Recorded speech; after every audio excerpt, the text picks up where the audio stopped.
Esta é a primeira impressão que o turista não está ou não chega com o barco não cruzeiro. E nota é a impressão que nós quer duna na turnos visitando um cruzeiro, que tem um edifício abandonado e acaba para 15 anos.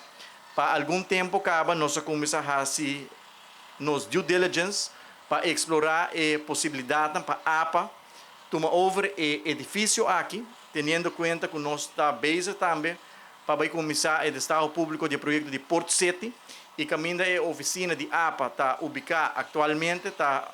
o terreno que está parte de desenvolvimento de Port City, que consequentemente APA seu edifício também o mestre muda e busca um huisvesting novo e está pensando a começar o pensamento de conversação entre o Ministério de Turismo e também a Aruba Ports Authority para começar a sonhar a possibilidade para mover o edifício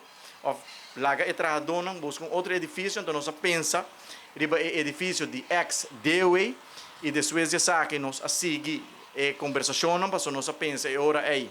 tendo em conta que a APA não tem assim na roupa trajador que por fazer uso de renter o espaço de ebocana front e de 2 pisos nós abinco a ideia para lagar APA fazer uso de 2 pisos de edifício e o primeiro piso laga Aruba Tourism Authority huur essa aqui for de Aruba Ports Authority e convertir o primeiro piso em um Visitor Information Center que lo vira super moderno, super luxuoso, state of the art, caminha tour turista cruzeiro que chega a Aruba por haya tour informação riba que tem para fazer na Aruba, que tem atividade turística, onde tem bom restaurante, quatro é melhor beach, haya guide de viagem ou na barra for de barco cruzeiro e dengue sei nós apresentar e acaba essa aqui na Conselho de Ministros, nós temos a aprovação do Conselho de Ministros, nós vamos publicar também no Landscurant para que o governo escolhe APA para desenvolver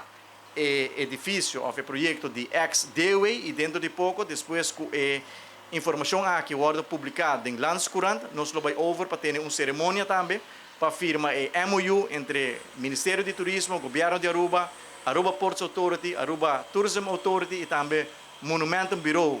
Para assim nós vamos sonhar, explorar a possibilidade para e aqui ainda nós temos um groundbreaking para assim nós renovar, renter o edifício e convertir essa aqui em algo super moderno, super luxuoso que nós tour por estar orgulhoso de ele. Seguro outro bonito projeto do Ministério de Turismo que nós pinta papiando de cabe último luna nang e o que está assim leu que nós está em fase para firma e MOU para assim a APA para buscar financiamento também para percurar para executar bonito projeto aqui.